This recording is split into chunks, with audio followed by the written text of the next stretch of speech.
In this video, we are going to look at the graph of the function y equal cosecant x. It is important for us to understand that when we look at this function y equal cosecant x, this is the same as the function y equal 1 over sine x. So I'm going to start by actually graphing the function y equal 1 over sine x. And just to make things a little more simple, I'm going to remove that, and we are going to do that in a different color. So I'm going to graph y equal 1 over sine x in blue.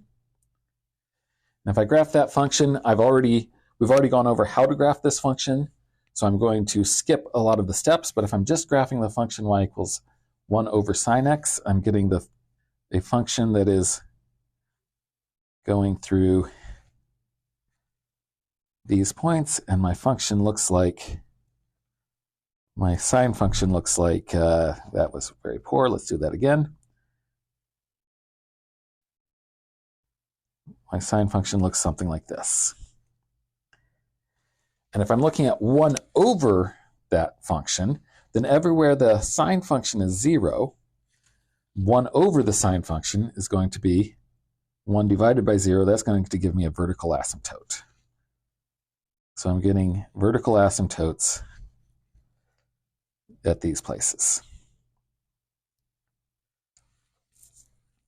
And now, when I'm the largest value of sine x, because I'm dividing by sine x, the largest value of sine x is going to correspond with the smallest values of cosecant x. And if we're positive, everything's going to be in the positive direction. If we're negative, everything's going to be in the negative direction.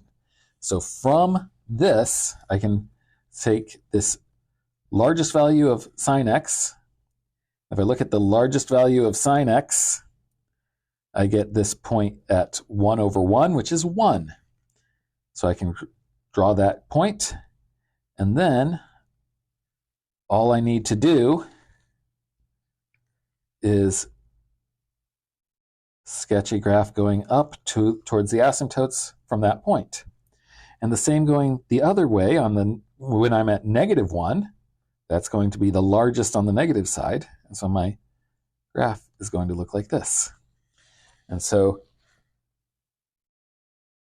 this is what the graph of the cosecant function looks like.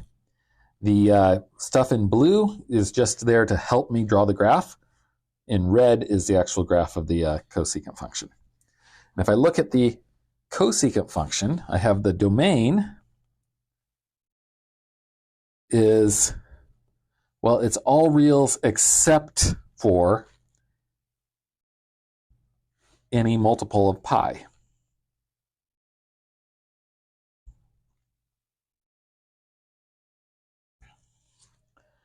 And the range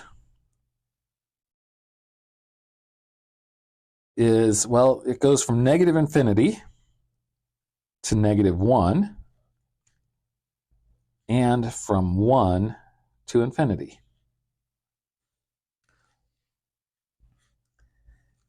And we have asymptotes everywhere where the function isn't defined. So we have asymptotes at x equal pi k for integer values of k.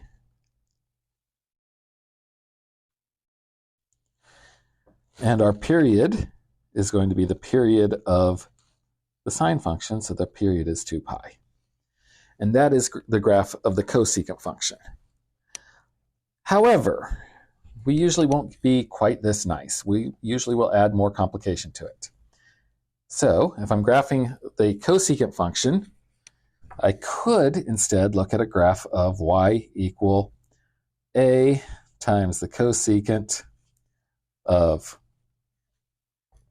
omega x minus phi plus L. But if I'm looking at this graph, this is the same thing as y equal a times 1 over the sine of omega times x minus phi plus L. So my starting point is always going to be graphing the appropriate sine function. So let's look at a specific example. We look at y equal, let's say 1/2 times the cosecant of 2 times x minus phi minus, let's say minus 1. Then we start by drawing the graph of the sine. Let's do this in green. We're going to start by drawing the graph of y equals sine of 2 times x minus phi. I've already shown you in the other video how to graph y equal 2 times sine, y equals sine times 2 times x minus phi. So let's go ahead and choose values for phi.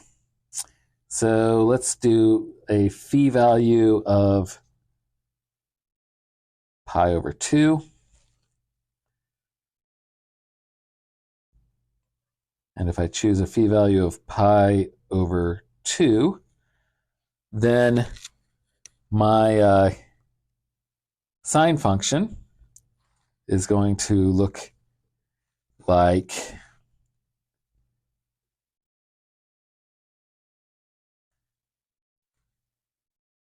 this.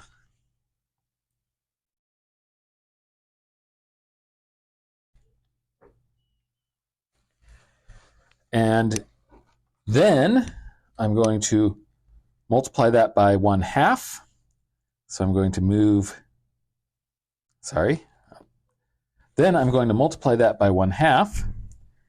So I'm going to move my top and bottom points in by 1/2. And I'm going to look at what this graph looks like.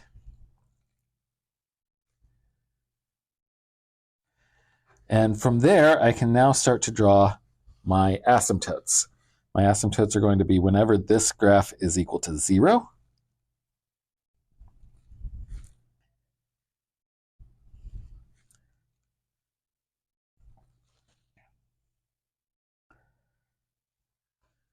And if I were to ignore the minus 1, I've already got the 1/2 taken care of.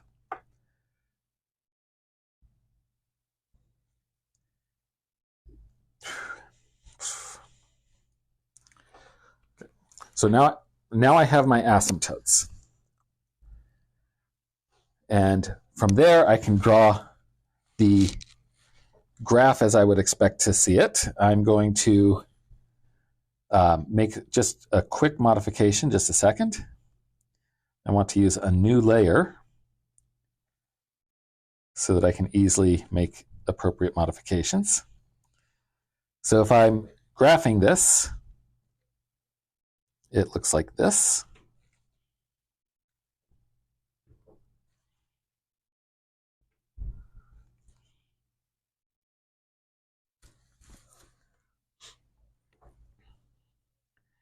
And now I can take that whole thing and subtract 1, move it down by 1 because of the minus 1 at the end. So I grab the whole thing and I move it